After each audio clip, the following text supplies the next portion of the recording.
오늘 우리에게 주신 하나님의 말씀은 마태복음 26장 우리 6절에서 13절입니다. 오늘 우리에게 주신 하나님의 말씀은 마태복음 26장 우리 6절에서 13절입니다. 다 함께 찾으셔서 제가 한 절, 또 여러분들이 한 절, 이렇게 한 절씩 하나님의 말씀 교독하여 올리도록 하겠습니다. 제가 먼저 6절 읽겠습니다. 예수께서 베다니 나병 환자 시몬의 집에 계실 때 7절 여러분, 한 여자가 매우 귀한 향유 한 옥합을 가지고 나와서 식사하시는 예수의 머리에 부으니 제자들이 보고 분개하여 이르되 무슨 의도로 이것을 허비하느냐, 이것을 비싼 값에 팔아 가난한 자들에게 줄 수 있었겠도다 하거늘 예수께서 아시고 그들에게 이르시되 너희가 어찌하여 이 여자를 괴롭게 하느냐, 그가 내게 좋은 일을 하였느니라. 가난한 자들은 항상 너희와 함께 있거니와 나는 항상 함께 있지 아니하리라. 이 여자가 내 몸에 이 향유를 부은 것은 내 장례를 위하여 함이니라. 내가 진실로 너에게 이르노니 온 천하에 어디서든지 이 복음이 전파되는 곳에서는 이 여자가 행한 일도 말하여 그를 기억하리라 하시니라. 아멘. 이렇게 질문하며 좀 시작하도록 하겠습니다. 무거운 질문이 될 수도 있는데요. 여러분, 예수 그리스도를 위하여 죽으실 수 있으십니까? 자, 다시 한번 묻겠습니다. 여러분, 예수 그리스도를 위하여 죽으실 수 있겠습니까? 예, 감사합니다. 얼마 전 한 청년 이야기를 들었는데요. 그 청년이 예배 가운데 또 말씀 가운데 큰 은혜를 받고 이 청년의 마음에 그런 마음이 든 거예요. 아, 내가 예수 그리스도를 위하여 죽을 수 있겠다. 내가 기회가 된다면 예수 그리스도를 위해서 죽을 수 있겠다. 그런 마음이 생겼습니다. 그러면서 그가 그런 고백들을 하면서 그렇게 신앙생활을 하고 있었습니다. 그런데 그 청년이 타주에서 왔거든요. 그래서 그 집에 한 3명 정도 같이 이렇게 공동생활을 하는데요. 그 청년의 그 고백을 들었지만 그 청년과 함께 사는 또 다른 사람에게 그 청년에 대한 이야기를 들었습니다. 저한테 화를 내더라고요. 뭐라고 화를 내냐면 예수 그리스도를 위해서 죽겠노라 이렇게 말을 하면 설거지를 안 한대요.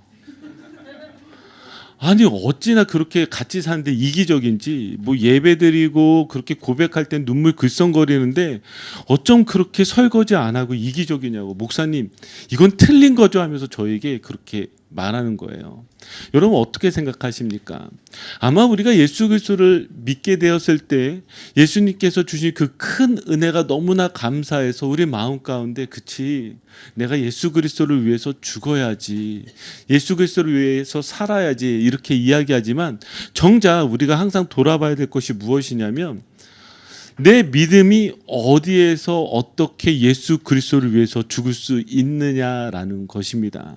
아마 이 청년이 그렇게 고백한 건 정말 저는 순수한 마음이라고 생각합니다. 아마 정말 그런 상황이 되면 예수 그리스도를 위해서 죽을 수 있었을 거예요. 그런데 늘 우리 가운데 던져지는 것은 한 번의 죽음이 아니라 우리 인생의 전체에 걸쳐서 우리가 예수 그리스도를 위해서 드리는 거 아니겠습니까? 여러분, 그런 믿음을 가지시기 바랍니다. 아멘. 자, 그러면 이 말씀, 지금 이 예화가 오늘 말씀과 어떻게 연결되는지 좀 한번 보았으면 좋겠는데요. 자, 오늘 말씀 12절 13절을 보시면 이 말씀이 이렇게 끝납니다. 자, 우리 같이 한 번 더 읽겠습니다. 시작. 이 여자가 내 몸에 이 향유를 부은 것은 내 장례를 위하여 함이니라. 내가 진실로 너에게 이르노니 온 천하에 어디서든지 이 복음이 전파되는 곳에서는 이 여자가 행한 일도 말하여 그를 기억하리라 하시니라. 아멘. 지금 예수님께서 향유 부은 이 여인을 칭찬하십니다. 그런데 어떻게 칭찬하시냐면 복음이 전파되는 곳마다 이 여자가 행한 일도 무엇이에요? 기억하라 그래요. 그러니까 지금 복음과 이 여자가 행한 일이 연결된다는 것을 알 수가 있죠. 그런데 우리가 문장을 좀 잘 보셔야 되는 게 지금 여자를 전하라고 하지 않아요. 이 여자를 전파하라고 하지 않아요. 뭐라고 하셨죠? 행한 일입니다. 그러면 이 여자가 행한 일이 도대체 무엇인가? 이것을 오늘 찾는 것이 우리에게 주어진 가장 중요한 임무입니다. 자, 오늘 말씀의 이야기에 앞서서 저희가 지금 이 마태복음 26장에 들어오게 되었는데요. 마태복음 26장에 들어오면서 마태복음 25장과의 그 내용이 전혀 이제 바뀌게 됩니다. 어떻게 바뀌게 되냐면 마태복음 26장 1절에서 2절을 보시면 제가 읽어드릴게요. 예수께서 이 말씀을 다 마치시고, 자, 예수님께서 말씀을 마치셨대요. 어떤 말씀이셨죠? 기억나시나요? 예수님께서 성전에서 가르치기 시작하셨고 또 제자들에게 저 성전이 무너질 것과 또 마지막 때가 어떠한지를 말씀하셨어요. 그러면서 그것이 25장에 끝나고 이제 26장으로 이어진 것입니다. 자, 그러면서 예수님께서 뭐라고 말씀하시냐면 2절을 보니까 너희가 아는 바와 같이 이틀이 지나면 유월절이라 인자가 십자가에 못 박히기 위하여 팔리리라 하시더라. 아멘. 자, 이제 어떤 일이 일어난다는 거예요? 지금 인자가 십자가에 못 박히기 위해서 팔리는 일들이 이제 26장, 27장에 일어나고 있다라는 거예요. 이제는 예수님의 말씀에서 끝나서 어디로 지금 이 마태복음은 지금 향하여 가고 있죠? 예수님의 십자가를 향해서 지금 가고 있다는 것을 여러분들이 기억하시면서 오늘 말씀을 보셔야 됩니다. 자, 그러면 오늘 말씀이 어떻게 시작이 되느냐? 자, 6절입니다. 제가 읽어드릴게요. 예수께서 베다니 나병 환자 시몬의 집에 계실 때에, 자, 지금 성경은 아주 상세하게 예수님이 어디 계신지를 말씀하고 계십니다. 자, 그런데 베다니 나병 환자 시몬의 집이에요. 왜 예수님께서 지금 베다니 나병 환자 시몬의 집에 계셨을까요? 그리고 왜 이곳에서 예수님의 이 십자가 사건을 우리에게 지금 말씀하고 계실까요? 여러분 혹시 베다니를 기억하시나요? 언젠간 분명히 들었던 것 같은데 잘 기억이 안 나시죠? 혹시 이 설교 기억하시나요? 주께서 쓰시겠다 하라. 예, 이것도 기억이 안 나시나요? 자, 예수님께서 예루살렘에 입성하시기 전에 어디에서 계셨죠? 벳박에 계시면서 베다니에서 자, 나귀 새끼를 가져오라 말씀하시죠. 그것이 바로 베다니입니다. 그러면 그때 제가 베다니에 대해서 좀 설명해 드렸는데요. 이 베다니의 뜻이 어떤 뜻을 가지고 있냐면 무화과 나무의 집. 그래서 무화과 동네라는 그 이름을 가지고 있습니다. 자, 그러면서 이 무화과를 무엇과 연결해서 제가 그때 말씀드렸냐면 지금 예수님이 입성하시는 그 예루살렘의 그 화려한 성전과 그 성전 안에서 예수님께서 행하셨던 것이 무엇이에요? 말라버린 그 무화과 나무를 저주하신 사건을 제일 먼저 하셨잖아요. 자, 이 무화과 나무는 이스라엘을 나타내는데 저 화려한 성전에서는 무엇이에요? 무화과 나무가 말라버렸다고요. 저 성전은 그렇게 말라져서 죽는 무화과 나무와 같이 무너질 것을 예수님께서 보여주시는 것이고, 베다니에서는 무엇이에요? 다시 새롭게 바뀌어지는 그 놀라운 구원의 역사가 일어나는 걸 대조적으로 보여주는 것이겠죠. 자, 그런데 여기서 우리가 기억하실 것은 무엇이냐면 지금 나병 환자 시몬의 집이래요. 베다니. 그럼 이 베다니가 도대체 어떤 곳이냐? 제가 아까 여러분들 피부병이 있다고 말씀드렸잖아요. 이 베다니는 어떤 곳이냐면 만약에 피부병이 일어나게 되면 무조건 이것은 하나님으로부터 무엇이 저주가 일어난 것이기 때문에 격리가 되어줘야 됩니다. 그래서 제사장에게 가서 판별받아야 돼요. 내가 다시 이 예루살렘에서 살 수 있는지 아니면 격리되어져야 되는지 그 판별이 이루어질 때까지 그 베다니에서 사람들은 머물러 있었습니다. 그리고 베다니 한편에는요 나병 환자들이 그래서 살고 있었던 것이에요. 그 한번 생각해 보세요. 이 베다니라는 곳이 예루살렘에서 볼 때 얼마나 저주받은 동네고 버려진 동네입니까? 그리고 피부병들이 심하였으니까 얼마나 냄새들이 났겠어요. 바로 그런 곳에 예수님께서 지금 계시다라는 사실이죠. 자, 그런데 그때 자 누가 등장하냐면 7절을 보니까 자 우리 같이 읽겠습니다. 시작. 여자가 매우 귀한 향유의 한 옥합을 가지고 나와서 식사하시는 예수의 머리에 부으니, 지금 한 여자가 귀한 향유 한 옥합을 가지고 와서 예수님의 머리에 붓는 것입니다. 되게 독특하죠. 제가 이 장면을 아무리 상상해도 이해가 되지 않는 거예요. 제가 밥 먹고 있는데 누가 목사님 향유입니다 하고 제 머리에 보면 어떨까. 하여튼 저희적 문화적 사고로는 사실 잘 받아들여지지 않지만 지금 뭔가 매우 중요한 일을 하고 있다는 것을 알 수가 있어요. 왜냐하면 여기 성경에 뭐라고 나오냐면 매우 귀한 향유 한 옥합입니다. 이걸 마가복음에서 뭐라고 이야기하냐면 마가복음 14장 3절을 보세요. 여기 향유 옥합을 뭐라고 표현하냐면 매우 값진 향유 곧 순전한 나드 한 옥합을 가져왔다고 합니다. 자, 이 순전한 나드 한 옥합이 얼마예요? 300데나리온이에요. 여러분 기억하시죠? 한 데나리온이 하루 품삯이니까 얼마나 값비싼 향유입니까? 이 나드라는 것은요, 이 이스라엘에서 나오는 것이 아니에요. 이것이 히말라야 산맥에서 3,000에서 5,000m 고도에서 나오는 식물입니다. 그러니까 이스라엘에서도 매우 구하기 힘든 정말 값비싼 향유라는 것을 알 수가 있는 것이죠. 자, 그럼 이제 이 질문이 생깁니다. 300데나리온이나 되는데, 자, 예수님 가운데 이것을 부었는데, 여러분 이런 질문 안 생기세요? 다른 걸로 하면 안 됐을까? 꼭 향유여야만 했을까? 여러분 이런 질문이 안 생기십니까? 자, 마가복음 한번 16장 1절을 보세요. 같이 읽겠습니다. 마가복음 16장 1절 시작. 안식일이 지남에 막달라 마리아와 야고보의 어머니 마리아와 또 살로메가 가서 예수께 바르기 위하여 향품을 사다 두었다가, 이 향품이 바로 향유입니다. 지금 여기에 왜 향품을 가지고 준비하죠? 그 시체에서 썩은 냄새가 나기 때문에 이스라엘에서는 장례를 준비한다라는 것은 향유를 준비한다라는 거였어요. 그러니까 지금 여기에 이 한 여자가 매우 귀한 향유 한 옥합을 가져와서 예수 그리스도의 머리에 붓는다라는 것은 무엇을 의미하겠어요? 바로 예수님의 죽으심, 예수님의 장례를 위해서 향유를 부었다라는 것을 우리가 알 수가 있습니다. 자, 이 모습을 보니까 제자들이 이해가 되지 않는 거예요. 자, 한번 8절 말씀 한번 볼까요? 같이 읽겠습니다. 시작. 제자들이 보고 분개하여 이르되 무슨 의도로 이것을 허비하느냐. 아멘. 제자들은 이해할 수가 없는 거예요. 300데나리온이나 되는 이 값비싼 향유를 왜 예수님의 그 머리에 붓는지를 이해할 수가 없는 거예요. 그러니까 지금 이 여자를 향하여 화를 내기 시작합니다. 분개하기 시작합니다. 왜 쓸데없는 낭비를 하느냐? 도대체 왜 이런 일을 하느냐? 차라리 뭐라고요? 이것을 팔아다가 가난한 자들에게 나눠주는 것이 더 좋은 것이 아니냐라고 그렇게 말을 하는 거예요. 여러분들 어떠세요? 지금 이 제자들의 말이 맞는 것 같지 않습니까?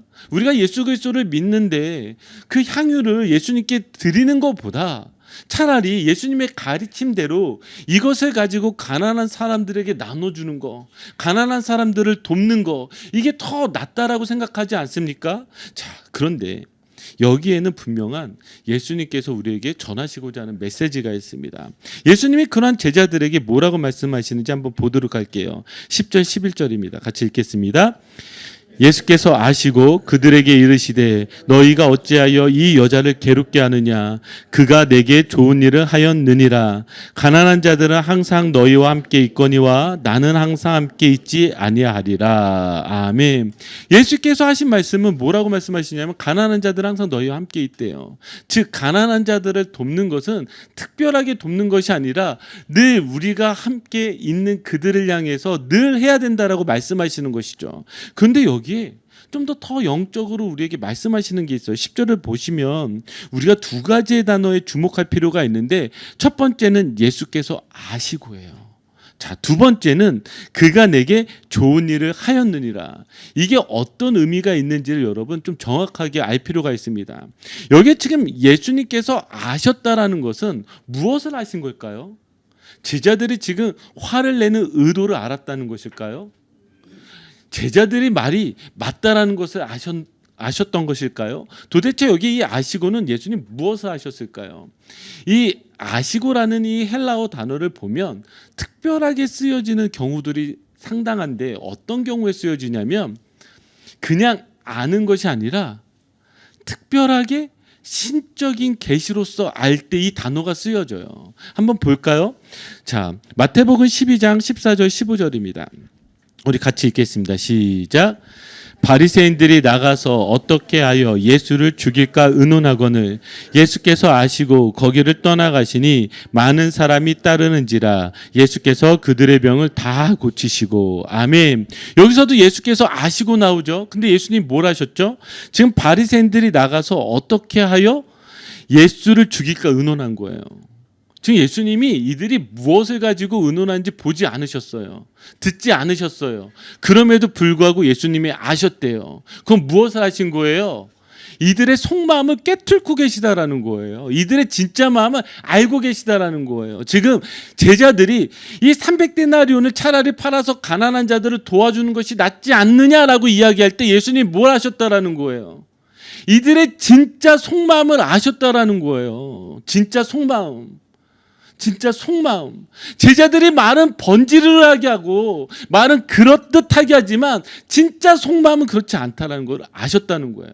여러분, 우리가 신앙생활하면서 꼭 기억하셔야 될 게 무엇이냐면 예수님 다 아세요. 제가 여기에서 아무리 멋지게 설교하고 여기에서 아무리 뜨겁게 기도하고 아무리 제가 괜찮은 그리스도인인 척해도 우리 주님 다 아세요. 뭘 아세요? 여러분들의 속마음을 깨뚫어 알고 계시다라는 거예요. 자, 그러면서 여기 한 가지 단어를 더 주목해야 된다 그랬죠. 자, 그게 무엇이냐면 좋은 일입니다. 좋은 일. 이 좋다라는 이 단어가 어떻게 쓰였는지를 우리가 좀 더 볼 필요가 있는데 한번 볼까요? 마태복음 7장 17절에서 18절이에요. 같이 한번 읽어보겠습니다. 시작. 이와 같이 좋은 나무마다 아름다운 열매를 맺고 못된 나무가 나쁜 열매를 맺나니 좋은 나무가 나쁜 열매를 맺을 수 없고 못된 나무가 아름다운 열매를 맺을 수 없느니라. 아멘. 자, 여기 지금 좋은 나무가 어떤 열매를 맺죠? 좋은 열매를 맺습니다. 나쁜 나무가 어떤 열매를 맺죠?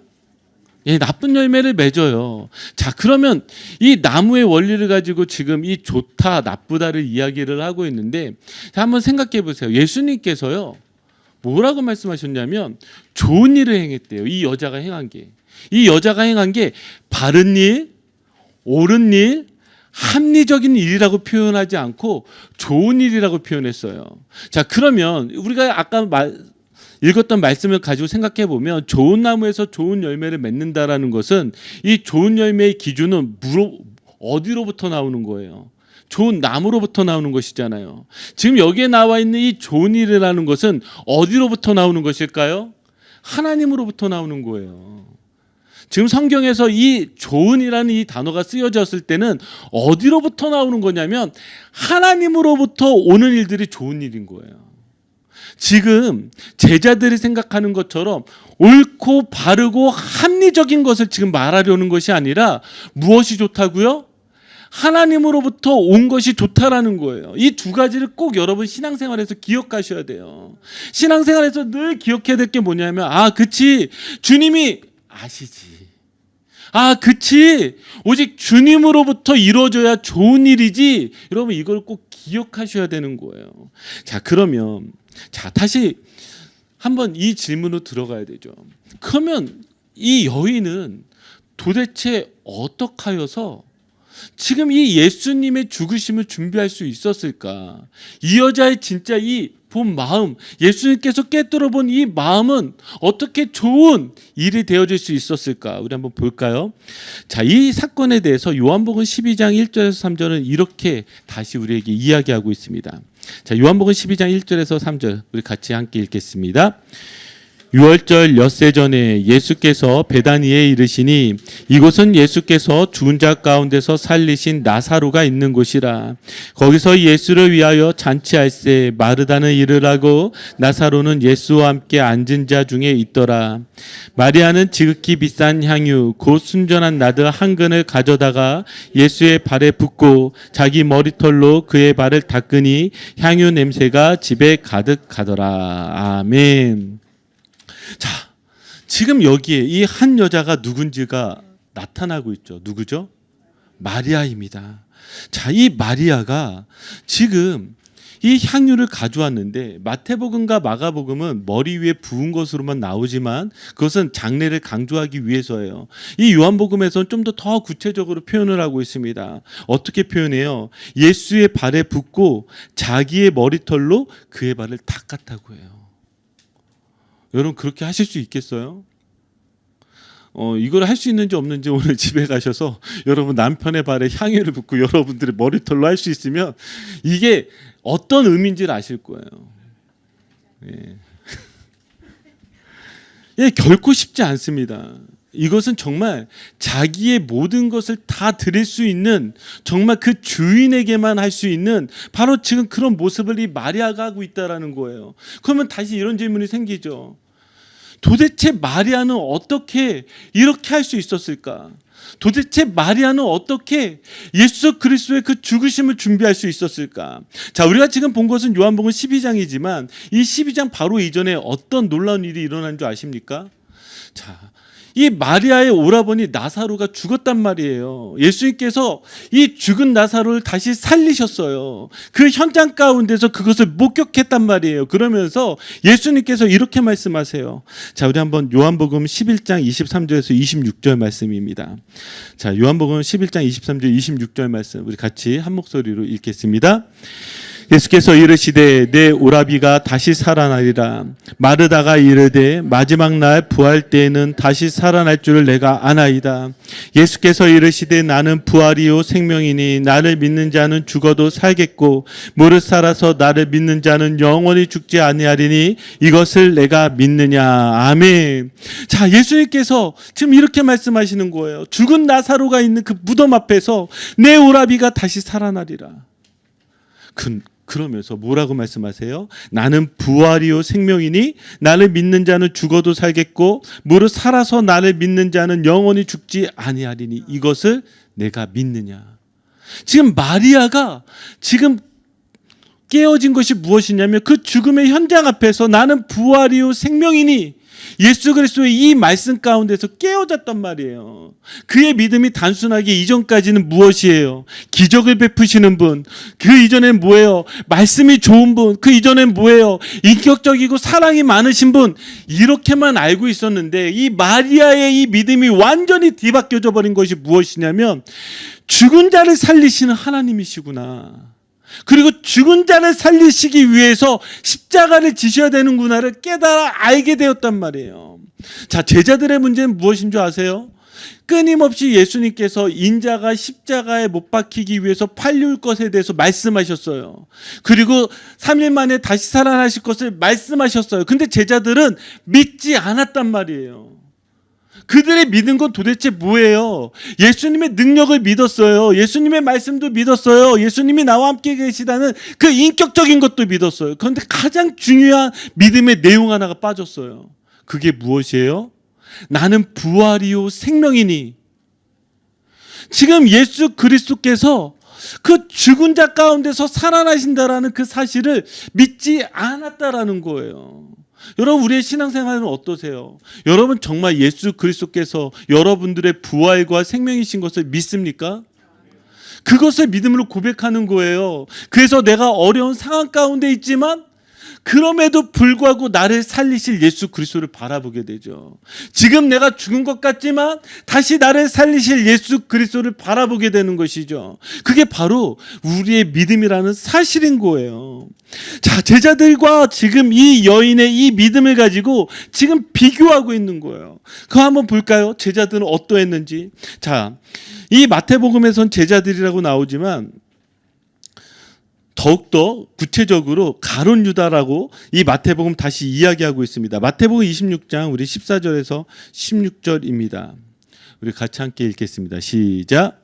그때 12 중에 하나인 가룟 유다라는 자가 대제사장들에게 가서 말하되 얘가 예수를 너에게 넘겨주리니 얼마나 주려느냐 하니 그들이 은 30을 달아 주거늘 그가 그때부터 예수를 넘겨줄 기회를 찾더라. 아멘. 예수께서 아셨다 그랬죠. 예수께서 가룟 유다의 마음을 아셨어요. 자, 가룟 유다는 어떻게 했을까요? 가룟 유다는요 대제사장들에게 가서 예수를 넘겨주겠다고 합니다. 그러면서 얼마를 주겠냐고 이야기하죠. 여기에 뭐라고 나오냐면 은 30입니다. 은 30세겔. 자, 한 세겔이요 4 데나리온이거든요. 그러면 얼마가 되는 것이죠?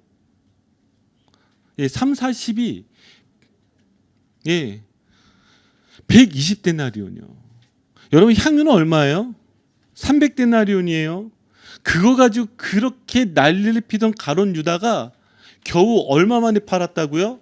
30만에 팔았다는 거예요. 이 가격은요 어느 정도밖에 되지 않냐면 출애굽기 21장 32절이요. 제가 읽어드릴게요. 소가 만일 남종이나 여종을 받으면 소임자가 은 30세겔을 그 상전에게 줄 것이요 소는 돌에 맞아 죽을지니라. 자, 이 30세겔이 어디에서 나온 거라고요? 여기서 나온 거예요. 여기서 지금 이 종이요 소에 바쳐 죽게 되면 어떻게 되는 거예요? 30세겔만 주면 그 목숨값으로 끝나버리는 거예요. 지금 가룟 유다는 겨우 120데나리온에 예수 그리스도를 팔아버렸다라는 것이죠. 자, 여러분 어떠세요? 저는 이 말씀을 묵상하면서 우리 안에 이런 경우들이 참 많지 않나라고 생각하였습니다. 제가 처음에 말씀드렸던 그 청년의 이야기를 우리가 다시 곱씹어 보면 우리가 예수 그리스도를 사랑한다 이야기하고 예수 그리스도를 내가 믿노라 이야기하지만 내 삶 가운데에 120데나리온조차 되지 않는 얼마나 작은 일들에 여러분 예수 그리스도를 팔아버리십니까? 여러분 그렇지 않아요? 나는 주님 사랑해요 라고 이야기하지만 너무나 많은 순간에 우리는 너무나 쉽게 예수 그리스도를 배신한다라는 거예요. 그러면서 주님 아시죠? 라고 이야기해요. 주님 다 아세요. 주님 제 마음 다 아시죠? 네, 다 아세요. 여러분들이 어떤 마음으로 신앙생활을 하고 있고 예수 그리스도를 부르짖고 있고 예수 그리스도를 향해서 나가고 있는지 다 알고 있단 말이에요. 그러면 우리는 도대체 어떻게 해야 될까요? 저는 이 말씀을 가지고 우리가 이 답을 찾을 수 있다고 생각합니다. 누가복음 7장 44절에서 47절입니다. 비슷한 사건이 누가복음 7장 가운데 나와 있는데 우리 한번 같이 읽도록 하겠습니다. 그 여자를 돌아보시며 시몬에게 이르시되 이 여자를 보느냐? 내가 내 집에 들어올 때 너는 내게 발 씻을 물도 주지 아니하였으되 이 여자는 눈물로 내 발을 적시고 그 머리털로 닦았으며 너는 내게 입맞추지 아니하였으되 그는 내가 들어올 때로부터 내 발에 입맞추기를 그치지 아니하였으며 너는 내 머리에 감람유도 붓지 아니하였으되 그는 향유를 내 발에 부었느니라. 이러므로 내가 내게 말하노니 그의 많은 죄가 사하여졌도다. 이는 그의 사랑함이 많음이라. 사함을 받은 일이 적은 자는 적게 사랑하느니라. 아멘. 누가복음 7장은 바리새인 시몬이 등장을 합니다. 그리고 동일하게 한 여자가 찾아와서 예수님께 향유를 붓고 눈물을 흘리고 머리털로 그 발을 씻어줍니다. 자, 그 일이 있은 이후에 예수님께서 그 바리새인 시몬에게 이렇게 이야기하는 거예요. 너는 내 집에 들어올 때 내게 발 씻을 물도 주지 아니했다는 거예요. 너는 내게 반가움의 인사에 입맞춤도 맞추지 아니하였다라는 거예요. 너는 내 머리에 감람유도 붓지 아니하였다라는 거예요. 그러면서 예수님 뭐라고 말씀하시죠? 47절에 내가 너에게 말하노니 그의 많은 죄가 사하여졌도다. 그의 사랑함이 많음이라. 그러면서 이 시몬은 이와 같다라는 거죠. 사함을 받은 일이 적은 자는 적게 사랑하느니라. 우리가 예수 그리스도의 십자가, 이것이 우리에게 가장 중요한 이유는 무엇이냐면 그 십자가 가운데서 여러분들이 얼마나 큰 은혜가 있느냐에 따라서 예수 그리스도를 향한 사랑이 크고 적은 것이 나눠지게 됩니다. 그럼 예수 그리스도의 그 은혜를 안다라는 것은 무엇이에요? 예수 그리스도의 그 십자가 앞에서 내가 얼마나 큰 죄인인지, 도저히 구원받을 수 없었던 한 사람이었는지 그 사실, 그것을 얼마나 깊게 깨닫고 아느냐가, 그래서 그 십자가의 사랑을 경험한 만큼만 무엇이죠? 예수님을 사랑한다라고 우리에게 말씀하고 있는 거예요. 여러분들은 어떠하십니까? 여러분들은 얼만큼 예수님을 사랑하십니까? 예수님을 사랑하는 것은 내 죄가 그 십자가 가운데서 용서받았다라는 그 사실, 나를 구원하셨다라는 그 사실, 예수님이 나의 부활이요 생명이라는 그 사실, 그거를 내가 깊게 아는 만큼만 예수 그리스도를 사랑하는 거예요. 여러분, 그럼 다시 우리가 십자가 앞에 나가야 되지 않겠습니까? 여러분들이 어떤 사람인지를 다시 그 십자가 앞에서 보셔야 되지 않겠습니까? 그것을 깨닫고 아는 사람만 무엇이에요? 예수 그리스도의 이 죽으심을 준비할 수 있다라는 사실입니다. 자, 이제 말씀을 마무리 짓도록 하겠습니다. 여러분들이 가지고 있는 향유 옥합은 무엇입니까? 어떤 사람은 재능, 어떤 사람은 돈, 어떤 사람은 시간, 어떤 사람은 섬김. 아마 그 향유 옥합은 여러 가지일 것입니다. 자, 그 향유 옥합을 여러분 주님 가운데 드릴 수 있겠습니까? 주님 가운데 드릴 때 여러분들 안에는 두 가지의 생각이 들 것입니다. 쓸데없는 낭비가 되어지거나 거룩한 낭비가 되어질 것입니다. 여러분, 이것이 쓸데없는 낭비가 되지 않는 것은 오직 하나입니다.